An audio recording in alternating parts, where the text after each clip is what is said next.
Hello friends, நான் Ashwin Babu. China கிட்ட gold எடுத்துக்கிட்டிங்கன்னா அதிகமாக இருக்குது, சில்வர் எடுத்துக்கிட்டிங்கன்னா அளவுக்கு அதிகமாக இருக்குது. ஈவிக்கு தேவையான மிக முக்கியமான பார்ட்ஸ் எல்லாமே அவங்கள்ட்ட தான் இருக்குது. சிப்ஸ் அவங்க தான் செய்கிறாங்க. ஸோ சிப்ஸ் இந்த சென்ஸ் செமிகண்டக்டர் அந்த மாதிரியான சிப்ஸ் அவங்க நிறைய செய்கிறாங்க. இது எல்லாமே அவங்கள்ட்ட இருக்குது. வெப்பன்ஸ்லேருந்து டெக்னாலஜிலேருந்து எல்லாமே அவங்கள்ட்ட இருந்தாலும் ஒரு முக்கியமான விஷயம் அவங்கள்ட்ட கிடையாது. அதுதான் என்னன்னு பார்த்தீங்கன்னா ஆயில், க்ரூட் ஆயில் அவங்கள்ட்ட கிடையவே கிடையாது. சைனாக்கு தேவையான 70லேருந்து 73% க்ரூட் ஆயில் வெளிநாட்டில் இருந்து தான் அவங்க இம்போர்ட் பண்ணிக்கிட்டு இருக்காங்க. இது எல்லாருக்குமே தெரிஞ்ச விஷயம் தான். ஓகேங்களா? ஸோ இந்த மாதிரி சமயத்தில் சைனா ஒரு மிக முக்கியமான ஒரு விஷயத்தை கண்டுபிடிச்சிருக்காங்க. காற்றையும் தண்ணியும் யூஸ் பண்ணி அதிலிருந்து எப்படி ஆயில் எடுக்கலாம், ஃபியூல் எப்படி கிரியேட் பண்ணலாம்னு சொல்லிட்டு புதுசாக கண்டுபிடிச்சிருக்காங்க. அது என்ன மேட்டர்னு இந்த வீடியோவில் டீட்டெயிலாக எக்ஸ்பிளைன் பண்ணுறேன்.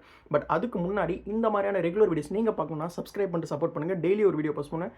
இன்றைக்கான வீடியோ சைனாவுடைய சிந்தட்டிக் பெட்ரோலை பற்றி தான் இருக்க போகுது. ஓகேங்களா? ஃபர்ஸ்ட் திங், ஓகே, மேட்டர் என்னன்னு பார்த்தீங்கன்னா, ஷாங்காயை சேர்ந்த ஷாங்காய் பேஸ்டு நிறுவனம் ஒன்று. அது என்னன்னு பார்த்தீங்கன்னா, அவங்க ஒரு மேட்டர் கண்டுபிடிச்சிருக்காங்க. என்ன கண்டுபிடிச்சிருக்காங்க அப்படின்னா, ஆயிலை வந்து இப்போது கட்டுப்பாடு நிறையா இருக்கிற இந்த சமயத்தில் அவங்க என்ன கண்டுபிடிச்சிருக்காங்கன்னா, ஏரையும் தண்ணியையும் யூஸ் பண்ணி ஒரு புதுவிதமான ஃபியூயல், ஐ மீன் இந்த பெட்ரோல், ரியல் பெட்ரோல் நம்ம எல்லாமே யூஸ் பண்ணிகிட்டு இருக்கோம் இல்லைங்களா, இதை வந்து காற்றுலையும் தண்ணியும் யூஸ் பண்ணி கிரியேட் பண்ண முடியும் அப்படின்னு கார்பனாலஜின்ற ஒரு கம்பெனி, ஐ மீன் ஸ்டார்ட் அப் பேஸ்டு கம்பெனி இது. ஸோ இவங்க வந்து ஒன்று கண்டுபிடிச்சிருக்காங்க. கண்டுபிடிச்சி அது சக்ஸஸும் ஆகியிருக்கு. வேர்ல்டு வைட் இது முக்கியமான விஷயமா இந்த டைமில் பார்க்கப்படுது. ஓகேங்களா? அது மட்டும் இல்லாமல் இவங்களோட ப்ரொடக்ஷனை வந்து ரொம்பவே அதிகப்படுத்த போகிறாங்க. ஒன்லி பிகாஸ் ஆஃப் அவங்களுடைய மற்ற கண்ட்ரியை நம்பி இருக்கிற அந்த ஒரு தேவை வந்து அடங்கணும். இப்போது என்னதான் அவங்களுடைய மைண்டை யூஸ் பண்ணி அவங்க ஈரான்கிட்ட இருந்து மிக முக்கியமான பெட்ரோல், ஃபியூயல் எல்லாமே வாங்கினாலுமே கூட ஏதோ ஒரு சமயத்தில் கட்டுப்பாடு வரும் இல்லைங்களா? பட் ஆனால் இப்போ இதை யோசிச்சு பாருங்கள். காற்றையும் தண்ணியும் யார் வேணாலும் எங்கேருந்து வேணாலும் எடுக்கலாம். ஸோ அதில் ஒரு ப்ராசஸ் பண்ணி அங்கேருந்து எப்படி ஃபியூயலை தனியாக எடுக்கலாம் அப்படின்னு சொல்லிட்டு கண்டுபிடிச்சி சக்ஸஸும் ஆகியிருக்காங்க. ஸோ இப்போ அவங்க ப்ரொடக்ஷனும் ஸ்டார்ட் பண்ணிட்டாங்கன்னு தெரிஞ்சுக்கோங்க. ஓகேங்களா? ஸோ இதுதான் மேட்ரு. ஆனால் இது எப்படி பண்ணுறாங்க, இது எப்படி ப்ராசஸ்ன்னு நான் உங்களுக்கு எக்ஸ்பிளைன் பண்ணுறேன். ஓகேங்களா? ஸோ இந்த ஒரு ப்ராசஸ் பேர் வந்து பார்த்திங்கன்னா ஆர்டிஃபிஷியல் போட்டோசிந்தசிஸ்ன்னு சொல்லலாம். அப்படி இல்லைனா வந்து பவர் டு லிக்விட் அப்படின்னு கூட சொல்லலாம். இதுதான் இந்த ப்ராசஸோடைய மிக முக்கியமான நேம். ஓகேங்களா? இதில் ஒரு 3 ஸ்டெப்பை கேரி பண்ணி தான் இவங்க இந்த ஃபியூலை ஒரு அவுட்புட்டை கொண்டு வராங்க. அது என்னென்ன ஸ்டெப்ஸ் அப்படின்னு பார்த்தீங்கன்னா, கார்பன் கேப்சர். ஓகேங்களா? கார்பனை கேப்சர் பண்ணணும். ஹைட்ரஜன் வந்து ப்ரொடியூஸ் பண்ணணும். கார்பனை கேப்சர் பண்ணணும், ஹைட்ரஜனை ப்ரொடியூஸ் பண்ணணும். அது மட்டும் இல்லாமல் அதுக்கப்புறம் ஃபைனலாக வந்து பார்த்திங்கன்னா ஃபியூயல் சிந்தசிஸ் பண்ணணும். இதுதான் சிம்பிளாக எக்ஸ்பிளைன் பண்ணுறேன், எப்படி வந்து ஒரு ஸ்டெப்பாக சொல்கிறாங்கன்னு சொல்லிட்டு. கேப்சரிங் தி ஏர் என்ன பண்ணுவாங்க அப்படின்னு பார்த்தீங்கன்னா, ஒரு பெரிய ஜெயிண்ட் அளவுக்கான ஒரு ஃபேனை வச்சு அந்த அட்மாஸ்பியரில் இருக்க ஏரை சக் பண்ணுவாங்க. ஓகேங்களா? அப்படி சக் பண்ணும்போது அங்கே அந்த சக்கருக்குள்ளே வந்து என்ன இருக்குன்னு பார்த்தீங்கன்னா, ஒரு குறிப்பிட்ட ஸ்பெசிஃபிக்காக என்ன சொல்கிறதுனா ஒரு ஸ்பெஷல் ஃபில்டர் இருக்கும். அந்த ஃபில்டர் என்ன பண்ணுன்னா, அங்கே இருக்க அட்மாஸ்பியரில் சக் பண்ணக்கூடிய அந்த ஏர்லேருந்து CO2 மட்டும் தனியாக செப்பரேட்டாக பிரித்து எடுக்கும். ஓகேங்களா? இது வந்து பார்த்திங்கன்னா ஃபஸ்ட்டு ஸ்டெப்பு. இதை தான் வந்து அந்த CO2 மட்டுமே தனியாக பிரித்து எடுத்துப்பாங்க. நெக்ஸ்ட் வந்து பார்த்திங்கன்னா ஸ்ப்ளிட்டிங் தி வாட்டர். ஓகேவா? தண்ணியை வந்து மிக ஃபோர்ஸாக ஜென்ரேட் பண்ணுவாங்க. அதை வந்து எலக்ட்ரிசிட்டி யூஸ் பண்ணி அதை ஸ்ப்ளிட் பண்ணுவாங்க. தண்ணியை ஸ்ப்ளிட் பண்ணும்போது தண்ணியிலேருந்து ஒரு ஹைட்ரஜனை இவங்க தனியாக எடுப்பாங்க. ஸோ காற்றுலேருந்து CO2 எடுப்பாங்க. ஏர்லேருந்து CO2 மட்டும், அந்த பார்ட்டிகளை மட்டும் தனியாக எடுத்துகிட்டு வாட்டர்லேருந்து பார்த்திங்கன்னா ஹைட்ரஜனை தனியாக ரிமூவ் பண்ணி எடுப்பாங்க. ஓகேங்களா? ஸோ இப்போ இவங்கள்ட்ட CO2வும் இருக்குது, ஹைட்ரஜனும் இருக்குது. இதை என்ன பண்ணுவாங்கன்னா மிக்ஸ் பண்ணுவாங்க. மிக்ஸ் பண்ணி ஹை ப்ரெஷர் கம்ப்ரெஷருக்குள்ளே அடைச்சி வைப்பாங்க. என்ன பண்ணுவாங்கன்னா CO2யும் ஹைட்ரஜன் இப்போ 2த்தையும் பிரித்து எடுத்தாங்க இல்லைங்களா? இதை வந்து ஹை ப்ரெஷர் கம்ப்ரெஷருக்குள்ளே அடைச்சி வைப்பாங்க. இதுக்கப்புறம் இது கூட ஒரு ஸ்பெஷல் இன்க்ரீடியன்ட் ஆட் பண்ணுறாங்களாம். அதுதான் வந்து சொல்ல முடியல அவங்களால. ஸோ அதுதான் அவங்களுடைய சீக்ரெட்டே.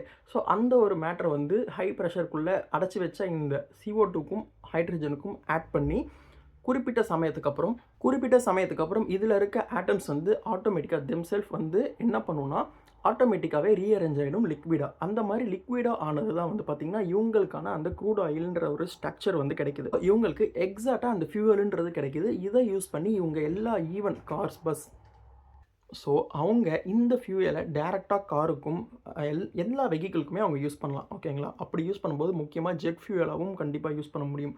இவ்வளோ நல்ல விஷயம் கண்டுபிடிச்சிருக்காங்க. அது வந்து கொண்டும் வந்துட்டாங்க. பட் ஆனால் இவ்வளோ பண்ணால் ஏதோ ஒரு ப்ராப்ளம் இருக்கும்ல. அது என்ன ப்ராப்ளம் அப்படின்னு பார்த்தீங்கன்னா, எல்லாருக்கும் தெரிஞ்ச மாதிரி காஸ்ட். இதோடைய ப்ராசஸுக்கு அதிக அளவில் காஸ்ட் ஆகுது. ஓகேங்களா? இதை வந்து குறிப்பிட்ட சமயத்தில் குறிப்பிட்ட அளவுக்கு தான் பண்ண முடியும். ஐ மீன் நம்ம க்ரூட் ஆயிலிருந்து செப்பரேட் பண்ணி இருக்கிற ஃபியூயல் மாதிரியோ இதை வந்து ரெகுலராக பெரிய குவான்டிட்டியில் பண்ண முடியாது. அது ஒரு ப்ராப்ளம் இருக்குது. அதை அவங்க ப்ராசஸ் பண்ணிக்கிட்டு இருக்காங்க. அதுலேயும் சக்ஸஸ் ஆகிடுவாங்கன்னு தான் எனக்கு தோணுது. ஓகேங்களா? ஸோ இந்த மாதிரி காஸ்ட் வைஸ் அதிகமாக ஆகுறது எவ்வளோ ஆகுதுன்னா, நார்மலாக கிடைக்கிற ஃபார் எக்ஸாம்பிள் ₹100க்கு அவங்களுக்கு 1 லிட்டர் ஃபியூயல் கிடைக்குது அப்படின்னா, இதோடைய காஸ்ட்டு 57லேருந்து 80% அதிகமாக இருக்குது. ஃபார் எக்ஸாம்பிள் 180, 190, 200 வரைக்குமே போகுது. அந்த அளவுக்கான காஸ்ட் அதிகமாகுது.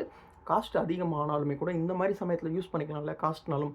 அவங்களோட ப்ரொடக்ஷன் அமௌண்ட் வந்து ரொம்பவே கம்மியாக தான் அவங்களால பண்ண முடியுது. பட் அவங்களோட தேவைக்கு அந்த அவ்வளோ பெரிய நாட்டுக்கு தேவையான அளவுக்கு அவங்களால ப்ரொடக்ஷன் பண்ண முடியல. ஸோ இதோடைய ப்ராசஸ் இன்னுமே அதிகமாகிட்டு இருக்குது. மோஸ்ட்லி சைனா நம்ம யோசிச்சிருக்கோம் இல்லைங்களா? சைனா பாருங்களேன், இந்த நம்ம ஊரில் ரீசெண்டாக ஒருத்தர் ரொம்ப வருஷம் முன்னாடி ஒருத்தர் பண்ணார், மூலிகை பெட்ரோல் கண்டுபிடிக்கிறேன்ட்டு. ஸோ அந்த மாதிரிலாம் இல்லாமல் இது எப்படி கண்டுபிடிச்சிருக்காங்கன்னு நம்ம தெரிஞ்சுக்கணும். இதோடைய பின்னாடி இருக்க சயின்டிஃபிக் ரிசர்ச் எல்லாமே இன்னுமே நல்லா தெரிஞ்சுக்கணும். நம்மளும் இதுக்கேற்ற மாதிரி புது புது டெக்னாலஜிஸ் கொண்டு வந்தால் நல்லாயிருக்கும்னு நான் நம்புகிறேன்.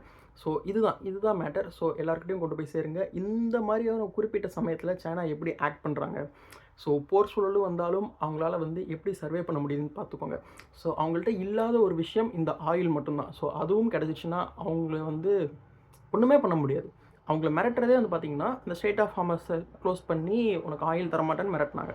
பட் இப்போ அதையும் மீறி அவங்களுடைய இது வந்து இப்போ வாங்கிட்டு தான் இருக்காங்க. ஸோ இந்த மாதிரி விஷயம்லாம் வந்து பார்த்திங்கன்னா, சைனா சூப்பராக பண்ணிக்கிட்டு இருக்காங்க. இதை நம்மளும் பண்ணணும், தெரிஞ்சுக்கணும். இந்த வீடியோ உங்களுக்கு பிடிச்சிருக்கு, இன்ஃபர்மேட்டிவாக இருக்குன்னா லைக் பண்ணுங்கள், ஷேர் பண்ணுங்கள், சப்ஸ்கிரைப் பண்ணுங்கள். நெக்ஸ்ட் வீடியோவில் பார்ப்போம். தேங்க்யூ. பாய்.